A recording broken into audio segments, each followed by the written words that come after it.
রাজবাড়ীর পাংশা উপজেলায় সড়ক দুর্ঘটনায় সজীব ও মিরাজ নামের দুই মোটরসাইকেল আরোহীর মর্মান্তিক মৃত্যু। বুধবার ১৪ জানুয়ারি রাত ১০টার দিকে রাজবাড়ী কুষ্টিয়া আঞ্চলিক মহাসড়কের পাংশা ফিলিং স্টেশনের পাশের পশ্চিম কুড়াপাড়া এলাকায় এই দুর্ঘটনা ঘটে। স্থানীয়রা জানান, মোটরসাইকেল যুগে পাংশা শহরের দিকে যাচ্ছিলেন সজীব ও মিরাজ। এ সময় পেছন থেকে আসা একটি অজ্ঞাত ট্রাক তাদের মোটরসাইকেলকে সজোরে ধাক্কা দেয়।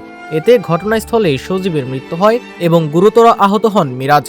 পরে স্থানীয়রা মিরাজকে উদ্ধার করে পাংশা উপজেলা স্বাস্থ্য কমপ্লেক্সে নিয়ে গেলে কর্তব্যরত চিকিৎসক ডাক্তার মোহাম্মদ রুকুনুজ্জামান তাকে মৃত ঘোষণা করেন। নিহত মিরাজ পাংশা উপজেলার কুড়াপাড়া গ্রামের ইব্রাহিম হোসেনের ছেলে এবং সজীব একই গ্রামের সাইদুল ইসলামের ছেলে।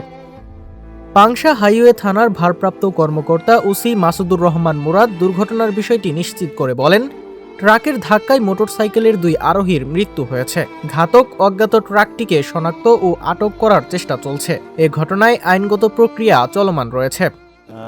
14/1/2026 রাত অনুমান 10 ঘটিকার সময় ভিকটিম হচ্ছে মিরাজ এবং ভিকটিম সজীব এরা র্যাকেট খেলে বাসায় যাচ্ছিল।